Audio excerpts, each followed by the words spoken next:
It started like any other Sunday. I had just finished my weekly shift rotation and stopped by the local market to grab a few essentials, tomatoes, rice, snacks for my daughters, and some cereal boxes. The day was hot but quiet. The neighborhood, peaceful as always, and I was still in casual clothes, not in uniform, not showing my badge. Just another man running errands on his day off. I reached for the last set of ripe tomatoes on the shelf, only to feel someone's hand snatch them from my cart. As I turned away for just a second, I looked up and saw a teenage boy, about 16, white, entitled smug smile on his face, holding my tomatoes like he owned them.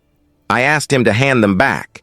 Calm voice, polite tone, but he scoffed and said, "People like you don't need these. Go get what's left," and walked off.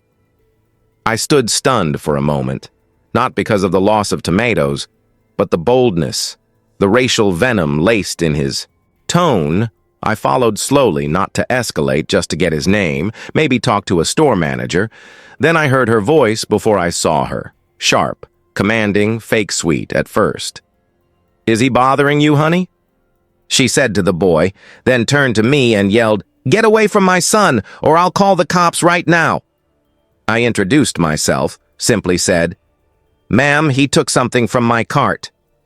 But she didn't want to hear it. Instead, she started. Screaming, waving her arms, people began gathering, phones came out. She shouted louder, "He's threatening us, he followed my son, he's dangerous, I want 20 officers here now." And so she called 911, exaggerated everything, claimed I cornered her child, said I looked armed and dangerous. The entire store froze. I stood there, still, silent, just watching her unravel. It was almost theatrical. And as I calmly walked, outside with my groceries, the police cars arrived. Blue and red lights, sirens, neighbors peeking out windows, patrol cars forming a perimeter. She looked triumphant. She pointed at me and said, "That's him, get him, arrest him now." But none of the officers moved. Instead, one of them saluted me, and the other stepped aside. The smugness on her face vanished in real time. I pulled out my badge and said, "Ma'am, allow me to introduce myself properly. I'm Marcus Washington, commander of the county police department, and every officer here reports to me." The silence that followed was thick, and for the first time, her son looked afraid. The officers didn't need to ask questions. They'd seen her type before. Self-appointed HOA tyrants who thought the world was theirs to control. But this was different, because she didn't just call in a fake threat. She weaponized race, power, and lies, and now she'd done it in front of dozens of cameras. I didn't press charges that day, not yet. I wanted her to walk into her own downfall, and she did. Within a week, videos of the store incident went viral, and the comments came flooding in. People recognized her from the local HOA. Stories emerged, stories of her abusing power. Fining neighbors for having flower pots, threatening single moms for noise, banning basketball hoops for aesthetic reasons. I kept my distance, but I was watching.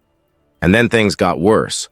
One of my patrol units discovered graffiti on my mailbox, a slur, spray-painted in red, and right above it, a poorly drawn HOA symbol. My home security camera caught them too. The boy and his mother in hoodies creeping through the dark like amateurs. Now, I had enough. I filed official charges, destruction of property, hate-based vandalism, and misuse of emergency services. Then I called for an emergency HOA community meeting, open to all residents, media welcome. She showed up dressed like she owned the building, bright yellow, smug again. Maybe she thought the meeting would clear her name, that her allies would protect her. But I walked in with footage, statements, timestamps, and legal documents. And when I played the vandalism tape on the projector, the room gasped. She tried to defend herself, said it was a misunderstanding, said it was retaliation against her authority. But no one bought it anymore. Not after everything. The community turned. Her allies went quiet. Her voice cracked. Her son was nowhere in sight.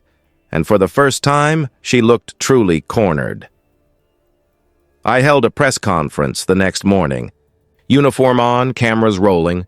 I explained the incident without naming her, emphasized the rise of HOA abuse, racial targeting, and misuse of law enforcement. The county pledged new oversight regulations, tighter community rules, and zero tolerance for false 911 reports. Days later, her position in the HOA was stripped, removed by vote, public pressure too loud to ignore. Her face disappeared from neighborhood Facebook groups, her yard signs vanished, and she was no longer the queen of suburban control. She was just another disgraced ex-president with no power left to swing. I returned to my quiet routines, groceries in hand, nodding at neighbors who now waved more respectfully. The tomatoes tasted better that week, maybe because they were mine, maybe because justice, when done right, leaves a lasting flavor, one of dignity, truth, and quiet strength. She tried to silence me with screams. I answered with silence, law and truth. She tried to paint me dangerous, but the community saw through it. And in the end, the only thing she framed was her own downfall. So if you believe in standing your ground, if you've ever dealt with people who tried to push you off your own path, or if you just love real stories that speak the truth, then this is the place for you. Hit that subscribe button and join us here at QZ Stories, where every story matters and